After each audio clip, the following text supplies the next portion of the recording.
All right, welcome back, or welcome if you're joining for the first time. I am here with Patrick Clark, manager of the Berkshire Hathaway Sedona branch. And this is a special episode because I don't ever think I've had a professional musician on this podcast before. So, Patrick, thanks for being here. I appreciate it. We're going to have a great conversation today. And before we get going, just introduce yourself to everybody. Yeah, you did a pretty good job there. My name's Patrick Clark, branch manager for Berkshire Hathaway Home Services Arizona Properties in Sedona, and yeah, that's pretty much it. Yeah, I didn't get the full name. Oh, Patrick Clark. No, not your full name.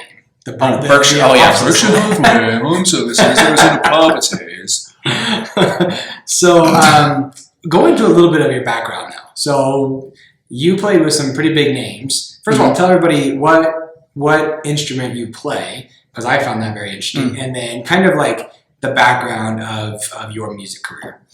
Okay, so Cliff Notes version, I started playing when I was 5 years old. I got into fiddling when I was 8, classically trained. Grew up bilingual in that as a violinist and fiddle player, and all the way through high school I was doing orchestra and fiddling contests, and won some state championships and regional championships, and then went to college, got my degree in violin performance, and then my last semester of college I got picked up by a guy named Josh Grayson. He was a singing Marine on American Idol second season, runner-up, I think.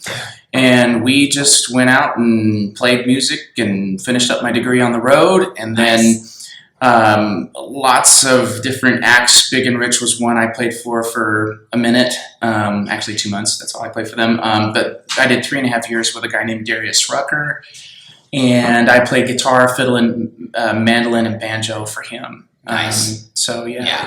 Nobody's probably heard of Darius Rucker, but yeah, he's kind of a no-name guy. I know. So also, he's going to be playing a little bit afterwards for us. So did you know that? I did not know that. Just kidding. No, he's not. But there's videos. I can fake a kazoo pretty good. Yeah. There's videos though of you killing it. There's some videos out there. Yeah. So, anyways, transitioning back into the real estate. So, why I think this conversation is going to be interesting is you manage the office here, and so you're kind of like me. You kind of get an eagle's perspective on what everybody's doing. The top producers, the people that think they're top producers but really aren't. So we're going to dive into what those actual top producers are doing, and then some of the things that people should avoid doing. To not act like the top producers, but actually to become one. So, first of all, kind of give everybody a brief intro on your entry into real estate and how you got started, and then we'll get into it. Yeah, so I've been a Berkey since I got started. Yeah. Todd Lee is not so much a fan of the word Berkey. I hope he's not watching. He probably is, and I'm probably going to get a phone call. Stop calling you Berkey!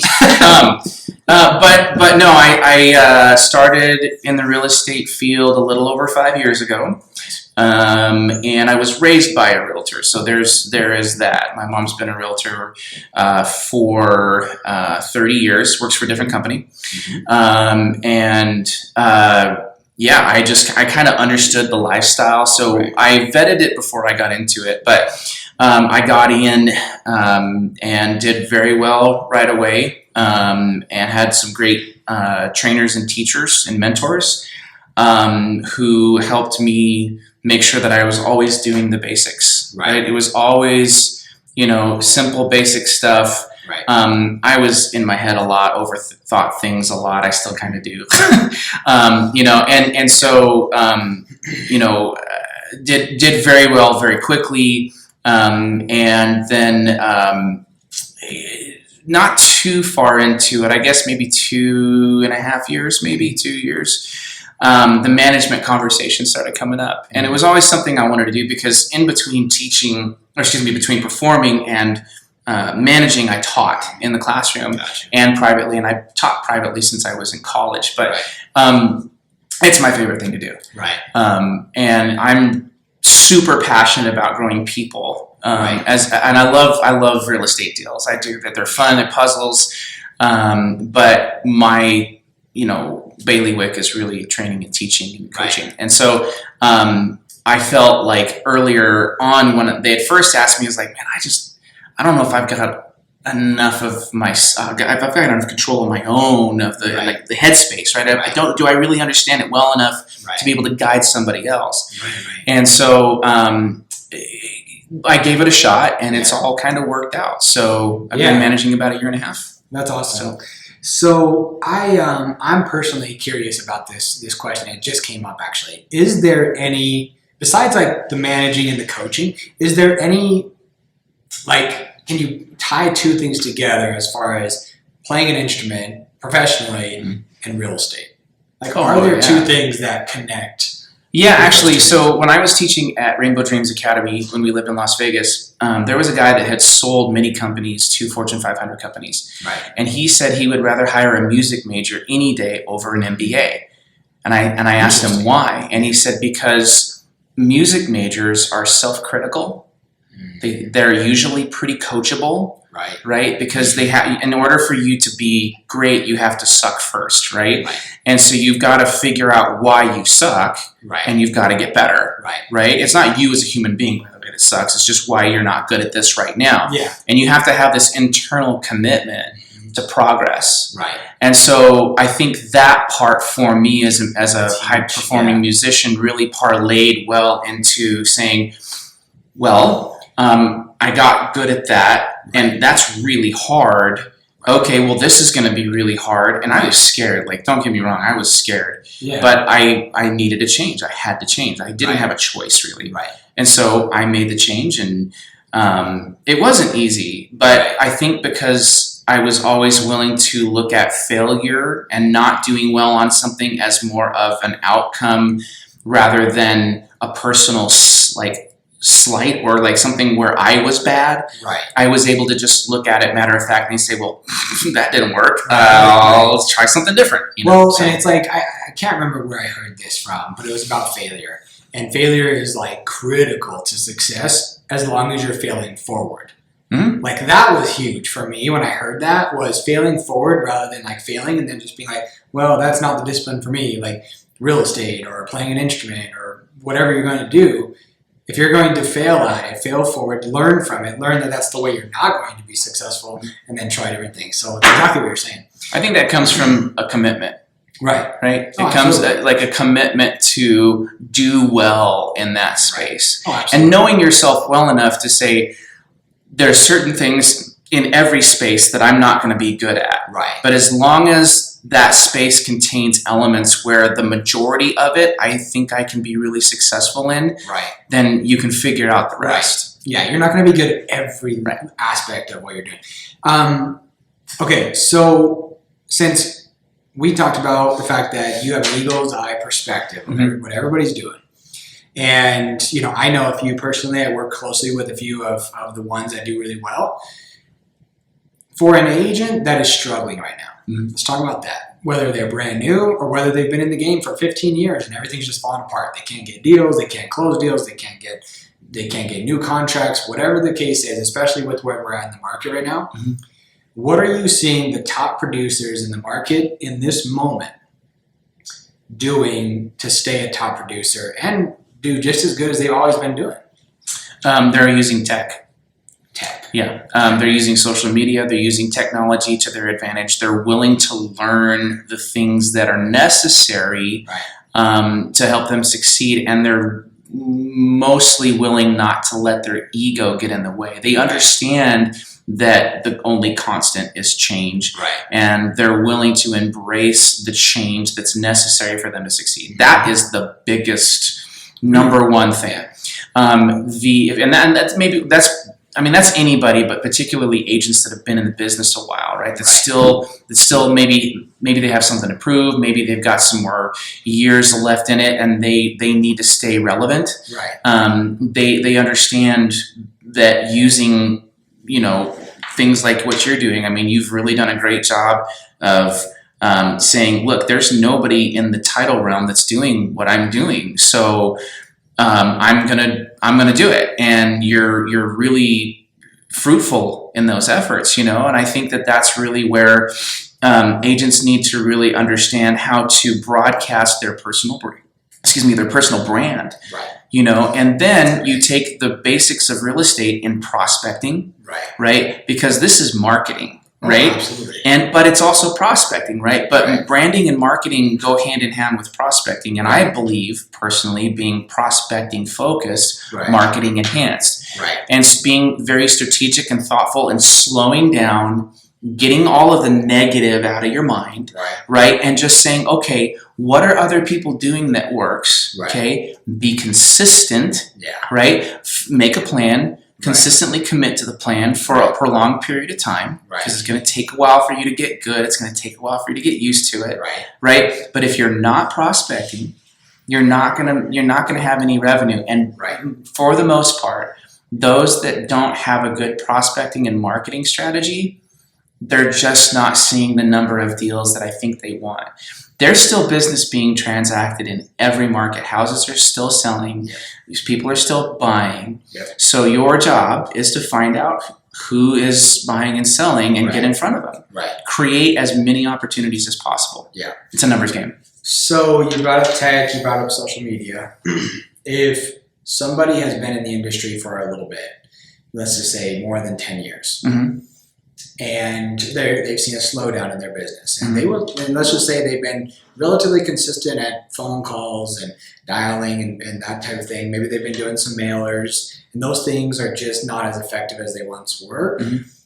Or they're still effective with the amount of effort that they put into it, but maybe the market has changed now, and what I've been hearing is to be successful right now, you just have to do more. That's correct. So like I know some people who dial for dollars and they freaking kill it. Like they're killing it right now, but they're doing more of it. And there's a level of skill I think that comes with like dialing that some people just don't have it. So if somebody wanted to get into social, do you think that just social media could generate enough business to do well in real estate? If you use it as a prospecting mechanism, absolutely. No calling, no mailers, no nothing else. Well, I mean, the name of the game is visibility, right? Right, because you got to be visible. People need to know, right? How are you going to let people know that you're an agent, right? You're there to help, right? There to consult, not there to take advantage. That's a big thing, right? So that's attractive. Right? So figure out ways to make yourself attractive online and then engage. I mean, this is simple. You can have a conversation with somebody in person like you and I are. You can have a conversation with somebody on the phone, or you can have a conversation with somebody on social media, right? DMs. So you need to have conversations, right? That part never goes away, right? But through the conversations come relationships, right? And then, again, pick how you want to do it. But if you really got focused and you went all in, it's absolutely possible. For me, I'm going to use, and I'm using social media as an additional leg of the stool, so to speak. Absolutely. Because I'm not really one to go all in on one thing. I learned that during COVID. Right? Because I was all belly to belly, face to face, didn't really call my smear, wow. My spear very much, right? And so when the market stopped there for a minute, I had to totally retool my business. So I started making calls to my sphere. And I went from 80% of my business being generated through door knocking and open houses and those sorts of things to people that I knew.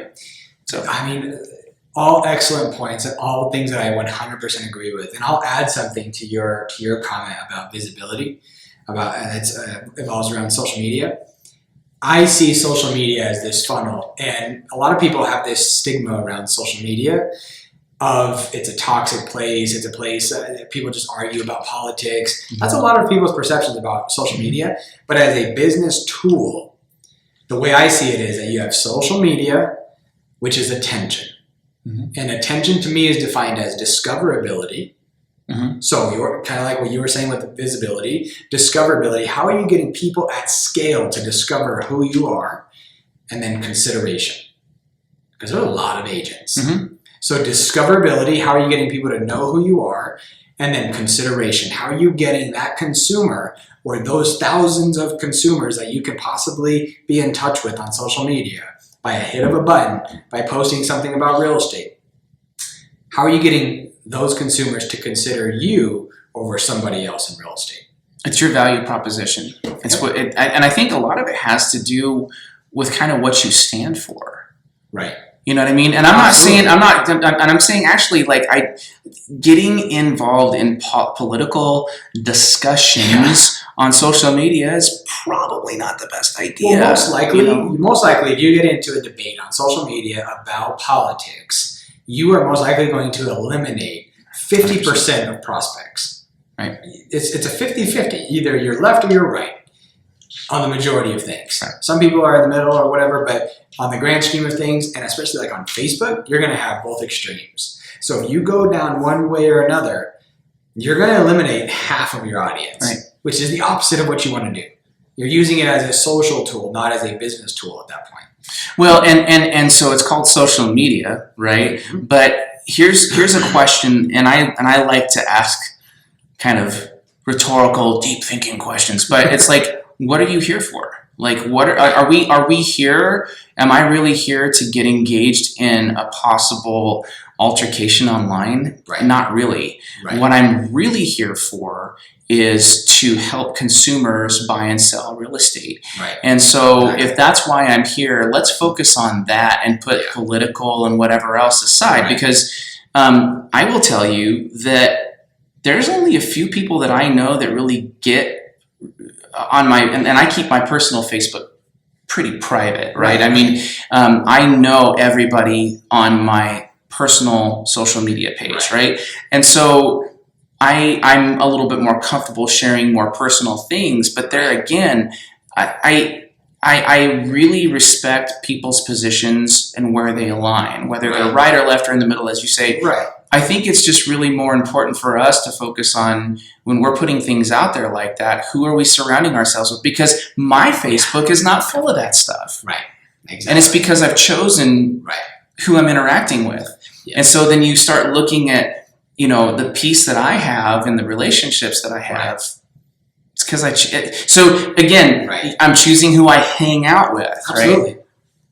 So, and another point to that is, as a business, using social media as a business tool, you have an opportunity to actually spread positivity in people's lives, because that's one reason why a lot of business people, especially real estate agents, they shy away from real estate because they're like, I don't want to get into it. It's just another thing. Which, to that point, it's like, why not say, oh, great, another thing that I can use to provide value, but this thing I can provide value to people at scale. Like, that's the biggest thing about social media for me is like, yeah, you can go around and knock doors, which has proven to work. You can go around and make calls, which has proven to work. You can go send mailers, which has proven to work.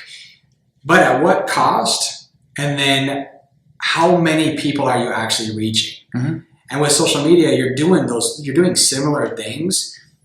And in my opinion, more effectively when you do it on social media, because you're meeting people where they want to be met. Mm-hmm.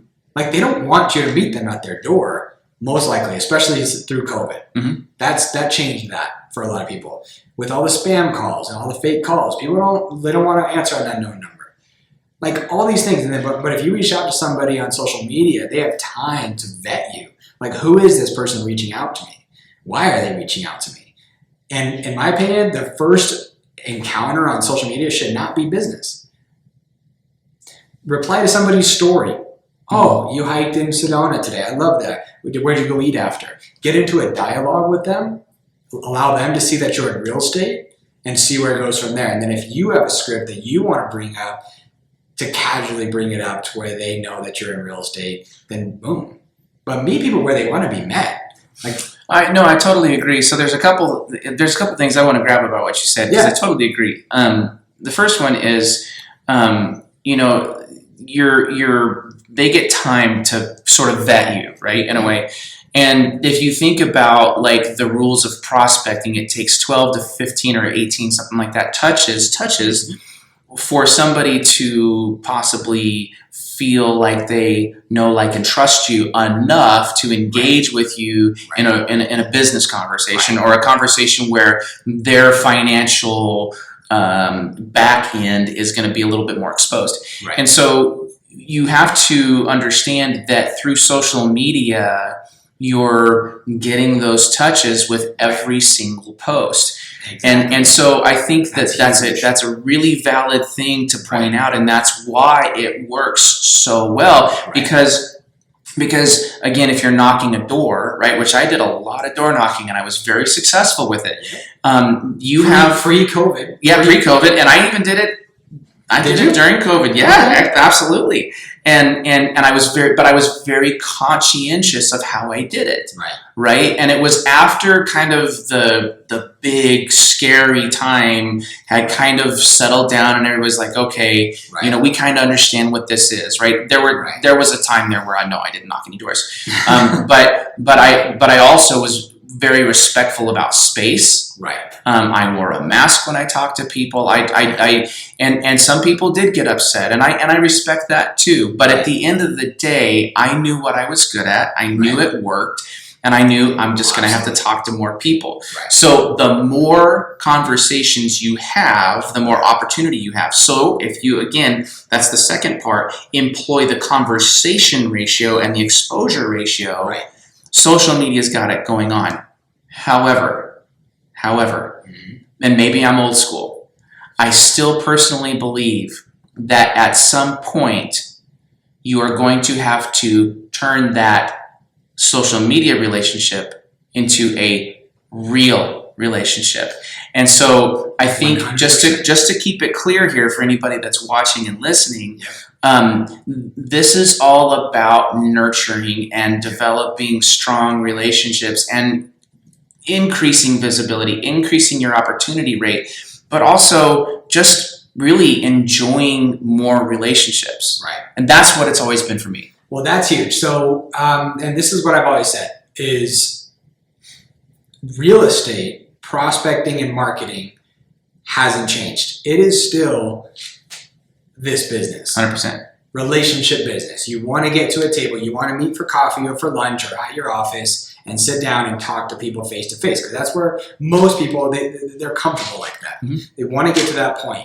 However, that initial introduction where you meet somebody for the first time, or maybe it's somebody that you haven't talked to in a very long time, and you meet them, it's a warmer relationship. It's not as cold. So I've always said, real estate hasn't changed when it comes to those meetings. What has changed is how you get to that meeting. 100%. So like with your touches, like I was just thinking that when you said it, you make 24 posts in a month, let's just say. And that would be good. I would say that's a very good amount of posts for somebody who is not doing social media right now. And those are all touches for people who follow you. They may see you, they may not engage with you about that right now, but say you do that 24 times. I have seen, there are so many agents who have sent me DM screenshots of dialogue of somebody saying to a story, I've been following you for a few weeks now. My wife and I are interested in buying a house. We don't know where to start. Do you think that we can meet and talk? Boom. Easy. And what's nice about that is that you're touching so many people by just doing it once. Well, and that's, one post being shared. Yeah, dude, totally. So think about, like, let's go down the geographical farming route for a minute, mailers and that sort of thing. Okay, how much money does it cost you to do that mailer to people that you don't know, right? That you're going to try to get to take you seriously. Okay, how long is it going to take for them? Because you're going to have to touch them a certain amount of times over a certain period of time. One touch, right? One touch per card, right? Or you can get however many followers you have, and plus the shares, right? For one post, and that's and you're guaranteed, not guaranteed. You're gonna send it out to, like, let's just say for me, I have like 2,600 followers. I'm gonna send it out to 26. A fraction of those people will actually see it because there may be non-active accounts or whatever. So a fraction. Where I see it valuable is your post, especially with video at this point. Reels specifically on like TikTok, and then you have Reels on Instagram, and then you have YouTube Shorts. those get sent out to a massive amount of people that don't follow you. That's so correct. now you're reaching all these people that may be in other states and even other countries, but that doesn't really matter as much. But other states in the United States that could possibly be moving into your state, into your market. That's huge. Like I mean, that's why I'm so bullish on it, is that I see this stuff working every single day for people. And it's like, I don't understand why more agents are not going all in. Well, I can tell you why. Yeah, and this is what's great is that you get to see, like, you have these sensors. I talk to agents all week, but you get the nitty gritty. You probably know this, and you'll probably agree with me. It's fear. Oh, for sure. Fear. It's fear. It's fear every single time. Fear of the unknown. Fear / insecurity. Insecurity too, right? And that, but fear, I mean, it's kind of part of it, right? So it's fear of what people might think, and I'll stay out of the religious part of it, but for me, I have really had to, as I've gotten older, remember where my roots are, and that there's only for me, this is for me, just putting it out there, there's one opinion that matters. Right. And it's not my wife's, it's not my kids, it's not my mom's, it's not my dad's. Okay. So when I go there, then I have to say, okay, what am I broadcasting? Am I doing the right thing? Right. So then it makes those things so much easier, because the mission changes, right? It becomes not what am I going to get, but what am I going to give? Right. And as I begin to give, right, because giving is good, okay, call it the universe, call it God, call it whatever you want, there is reciprocity in that. And it's not always seen right away. Right. It takes patience, and it takes almost an altruistic commitment to just good. Right. And when that happens, I think those insecurities, although they will still be there, right? They can be softened and maybe even gotten past, so that you can release something. Look, you and I know this. The first one's not going to be great. Jimmy Burgess is a guy out of Florida, and he said it took him 86 YouTube videos before he really kind of got it figured out. Right. So like the process of learning and working that craft is as valuable. I mean, think about the fact that I have to practice from my college. When I was in college, I had to practice these pieces. Right. Oh, and for a half an hour, 45-minute performance at the end of the semester, absolutely, thousands of hours, right? Like so have you heard of the rule of 100? Oh yeah.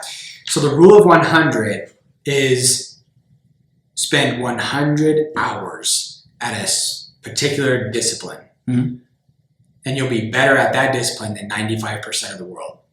Yeah, I've heard the 10,000 hour rule to be an expert as well. So I don't know. That's kind of anecdotal, okay, right? So that's the rule that I heard.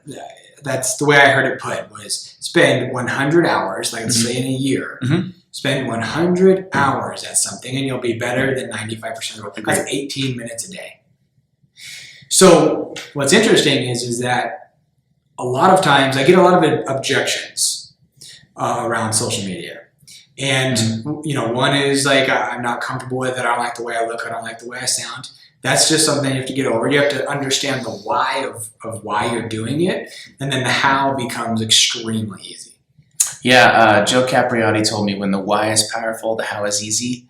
Exactly. Dude, exactly. Yeah. I mean, it's so true. So another one that I really like is I'm too old. And this one is really important to me, because when somebody says, you know what, Bob, I'm too old for the social media thing, I'm going to stick with what I have been doing and hope it works out. And I'm going to say, okay, well, first of all, you're not old. I understand what you're saying. Like, you've been around for a minute and you think that social media is too techy for you and stuff. My answer to them is, you have the advantage on social media. Oh yeah, because you've seen more. You have experience. So there's a lot of young bloods running around that have taken on the social media thing because it's popular. You have younger realtor influencers out there that make it look really cool, so young people jump on that. But what they don't have is they don't know what they're talking about in most of this. They're just taking content from people who do know what they're talking about and sharing. experienced real estate agents on social media just clean house. Mm-hmm. Why? Because they're having people discover them. They're getting people to see them, visibility, Mm-hmm. consider them, but they also know exactly what they're talking about because they've been through multiple different markets. They know things. So they have it.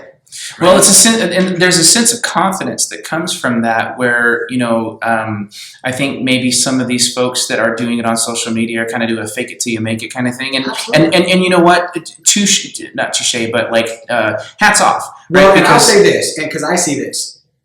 So on the flip side of that, you have youngsters that are out there, and youngsters don't have to be like teenagers or early 20-year-olds. I mean, that's not a youngster. They are taking market share from those experienced agents because they're just meeting and getting more people to know who they are. Just marketing math. Yeah. Like they just can meet more people, so they're getting more deals. So anyways, yeah. Continue. Yeah, so I think for the people, like,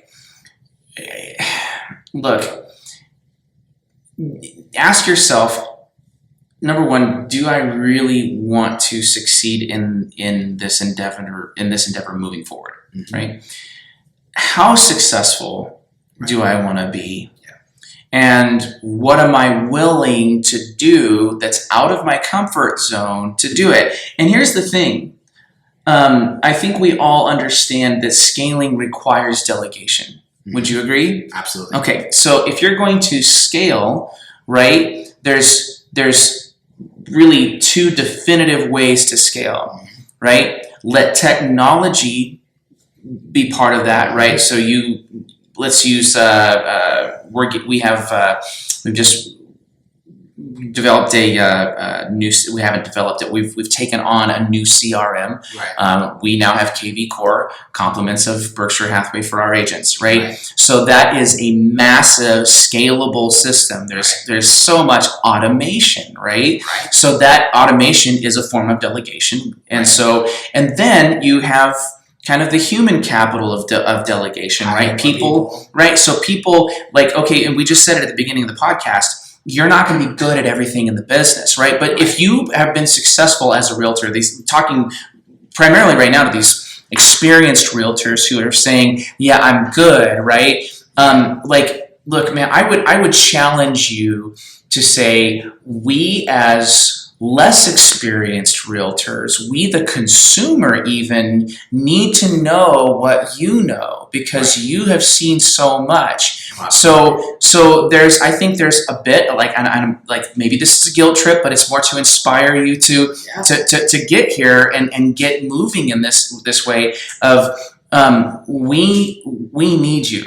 Yep. Right? We need that knowledge because everybody's better for it, right? So now we say, who can I hire to help me with these things? What technology can I use? I can use ChatGPT to help me get ideas. I just had our office meeting yesterday, and we were going through Big View TV, for a teleprompter. We were talking about CapCut. We were talking about ChatGPT. We were talking about the AI that you can use in Canva. Like, I'm going in, and I don't know this stuff very well, but I'm learning it, man, as fast as I can because that I see it, and I know that's what the agents need. So if I'm learning it, then and they know that it's not my absolute bailiwick, right? So if you can take some of these technology tools and people that have experts in video editing, video capture, mic, just ask a few questions, do some market research, and delegate, and then you're back in business in no time. Oh yeah, and that's huge. And I would even say too, like, before hiring people to come in, because at this point, and I know this world, hiring an editor, hiring a videographer, they're pricey. They can be. Yeah. So, and if you want to go that route, then perfect. But I have seen some amazing results from somebody just putting their phone out in front of them, hitting record, and talking. Yep. Because there's so much respect to be had for somebody who has been in the industry for 40, 50 years that people, they're eager to listen to that. Right? I am. I do too. I'm just like, so it's so cool to me when I see somebody who is seasoned in the industry talk about it. And when people say like, well, I don't know what to talk about. What do you mean you don't know what to talk about? You've been in this industry for 50 years.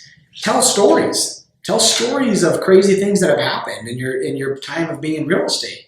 Give some tips to new people. Give some tips to buyers and sellers. Like, you have so much knowledge. You're just not understanding. You're not understanding the why.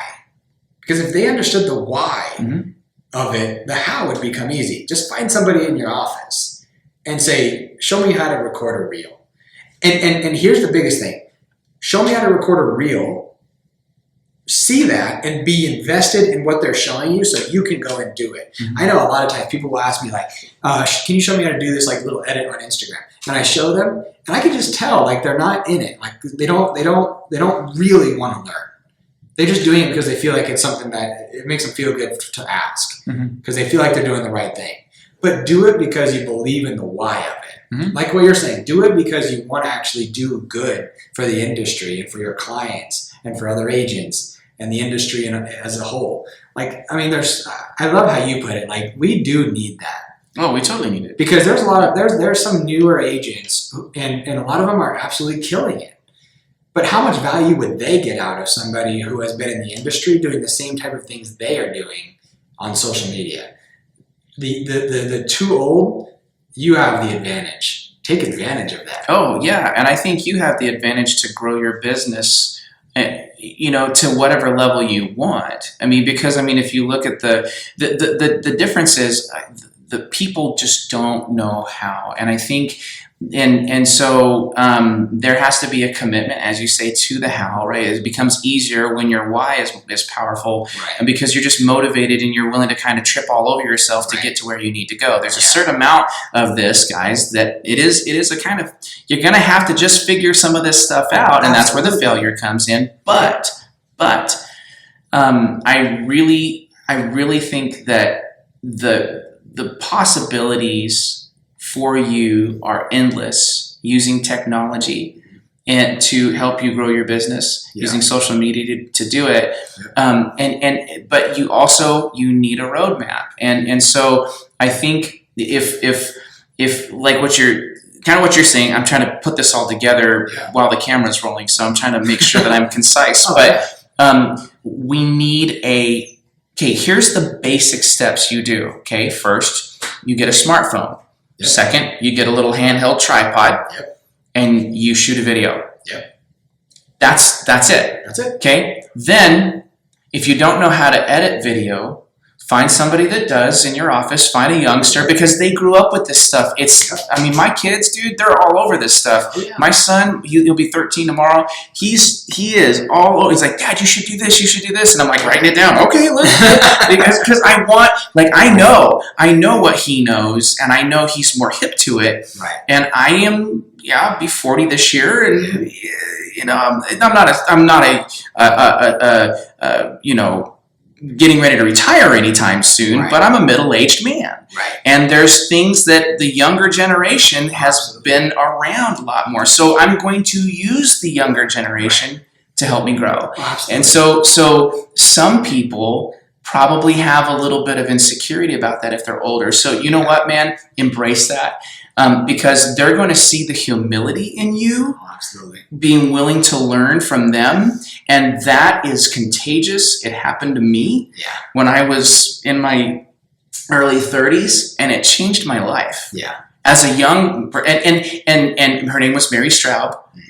She changed a lot of. She gave me permission to be me again, and I was kind of a pound dog in a lot of ways. I'd been kind of beat up by the music business a little bit, and I was protecting myself. Right. And so when she showed me how to be strong in accountability, but also humble, man.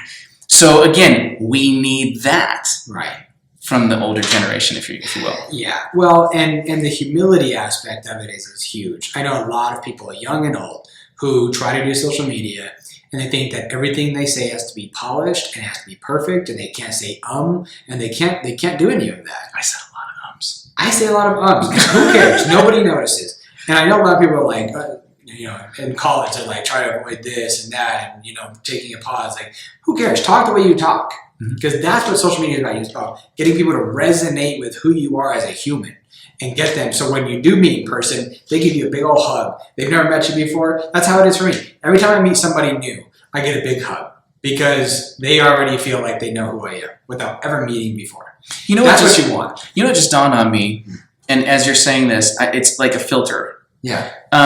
Like, think about this. Like, if you're on social media, I'm just kind of off the cuff here. Yeah. Off the cuff. Just kidding. Like, think about the power. So you're hitting a lot of people, okay? And these people are vetting you, right? So by the time they contact you, they know you, da-da-da-da. Well, the people that don't resonate with you are either going to unsubscribe, unfollow, go away, right? So what you've done is from a prospecting perspective, okay, or a marketing perspective even too, is you have done so much of that work without doing any of that work, or maybe just a small portion of it, right? Yeah. Because, like you say, they feel like they're. And I remember Bailey even said this when I was at one of your classes. She's like, the buyers already know what I want. And they're apologizing because they don't have their pre-qual yet because I've already set the expectations that this is how I work. So really, what you're doing in sort of the same way that she was saying that day, you are already known, they're already comfortable with you, and you didn't have to go back and knock their door 12 or 15 times to build that trust. Exactly. They're coming to you. Exactly. Who wouldn't want that? Right. And that's the main point, is that, and that's why in my mind it's so significant when I think about meeting people where they want to be met. For me, that's so important. Like, because I know that my personal time is very important to me. Like, you and I are both very busy, so our personal time, and I'm sure anybody who's listening or watching, their personal time is important. So you don't want to take calls while you're trying to have dinner or lunch or breakfast, and you don't want to have somebody come up to your door because you don't know if it's a solar sales rep or if you don't know what it is. You don't want to talk to At least it's not a realtor. Yeah, your solar guys took over. Thank you very much for taking that away from us. So like, people are scrolling social media daily wherever they are. You don't take mailers to the restroom with you. You don't take mailers on a flight with you. You take your phone. You actually would miss a flight if you didn't have your phone. Yeah. Right? So your phone is going to be with you no matter what. And most of the time people are scrolling Facebook, scrolling TikTok. That's just where people's attention is. Mm-hmm. And so a lot of times if people are not going to do social media, but for whatever reason, the only thing that you're accomplishing is not getting more customers. Yeah, and that's true. It's totally true. And here's the one thing that I will say.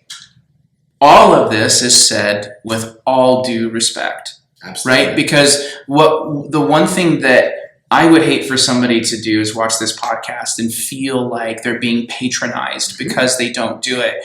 I think it's more of this discussion, at least I know your heart, and is look, hey, you're gonna do you no matter what, right? And you do you. By all means, you do you. But man, I personally would love to see everybody be more successful, and it's really just getting past a few simple hurdles and being willing to fail forward and kind of get a little uncomfortable for a little while. But you know what? If you're going to choose to do you without social media, awesome, man. I just think you need to understand that your business will probably have a slowdown in it. It's an organic slowdown, more or less, right? Because you're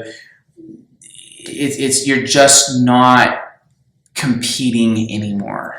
Is that fair to say? Oh, absolutely. And here's why I do it. This is why I do the podcast. This is why I do things on social media, and it's why I sound so bullish about getting people to invest themselves into social media. Here's exactly why I do it. I have gotten 3 DMs from random people in the last 2 months now. And it was, thank you for doing the podcast. That motivated. I talked myself out of real estate. I saw your podcast with Buck Wise. And what both of you said motivated me to get back into the classroom and take my test. I just passed the test, and it is all thanks to you. Well, that's awesome. And so it's really, really good. So that's why I like doing the social media. I also like getting the calls of, I hated social media. I heard your podcast, or I saw some videos that you did. I started doing it, and it's the most amazing thing. I had an old friend reach out to me from Phoenix, and they want to buy a house in Prescott. That was the situation. And he was like, thank you for doing it, because now I believe in it. I believe in the why, and now that person has taken off with it. So I want to do it because I want to see the person, I want to see you successful at real estate. That's all I want.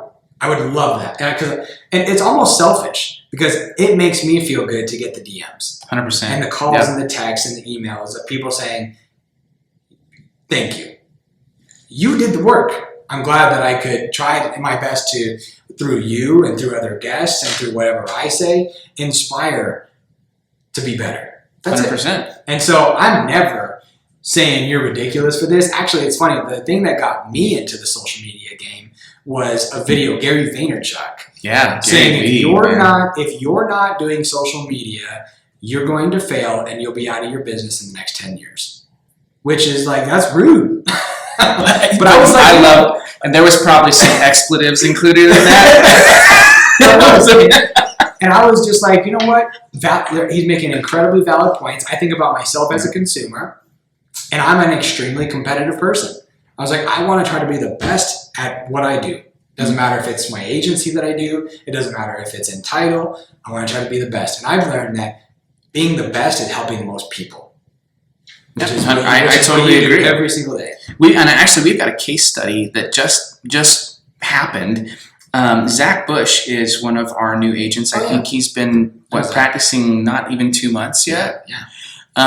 And Zach has a good social media following because he does a lot of run coaching and stuff like that. He's a runner, so and so he's those are pretty. A lot of times, people that do running are pretty health conscious, and they're always looking for ways to keep themselves healthy, right? Yeah.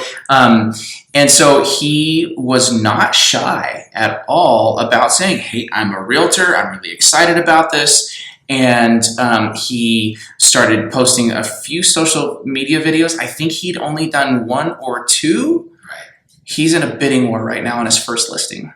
Because of his efforts on his post. He got the first listing within, I think, a week and a half or 2 weeks of doing his posts with his current sphere, right? People that already kind of watched him from another thing and said, "Oh, he's doing this now. Oh, dude, he's great. If he's great at run coaching, like he's going to be right." And so the assumptions are already there. Right. The vetting's already done. So he gets the listing. We coach him through it, and I said, "Dude, this thing's going to be sold before your open house." He's got multiple offers on the place right now, and they're going to run it through the weekend because the seller's going to be out of town and can't really tackle it, all at the same time.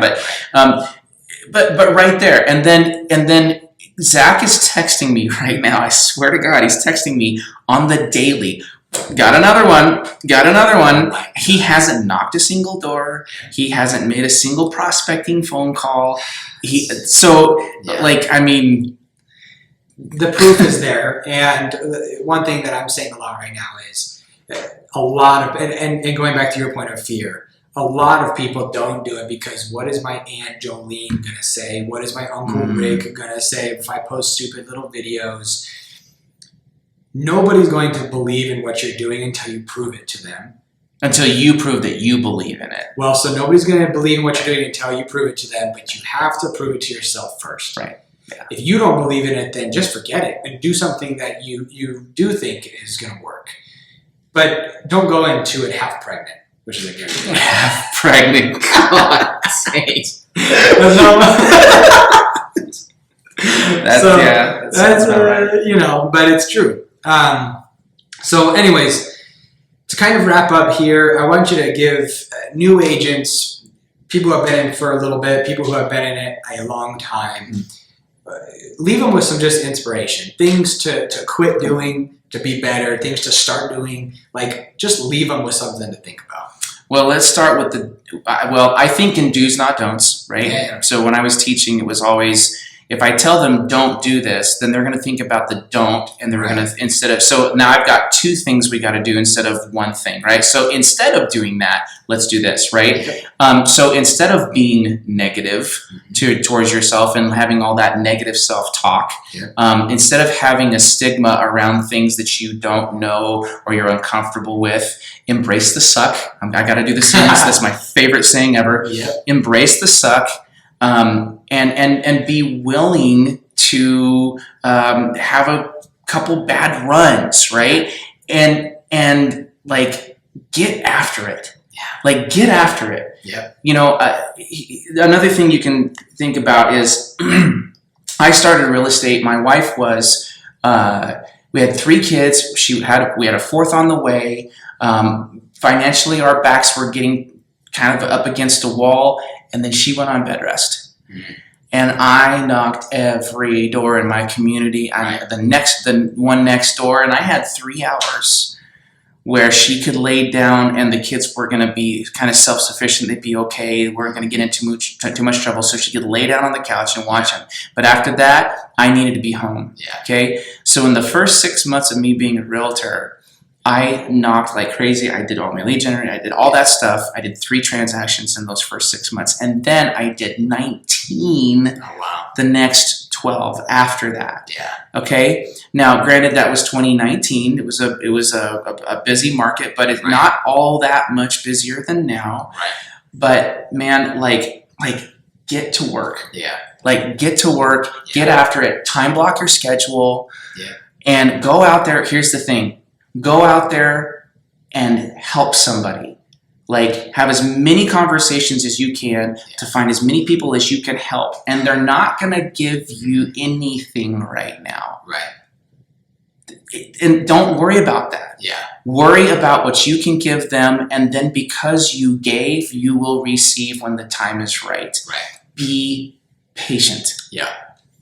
And be passionately committed. To other people's success, other people's growth, and be passionately committed to helping as many people as you can. And the rest will be what it is. That's a perfect way to end it. I think that everybody needs to be thinking about how many conversations can I have with people I don't know and people you do know. Make a list. I'm going to talk to 5 people I don't know and 5 people I do know today. And I'm going to do that every single day, Monday through Friday, for 3 months, and I'm going to see what happens. So get after it. Like he said, it's a great way to end it. Patrick, I appreciate you doing this with me. Thanks a lot. You provided a lot of value.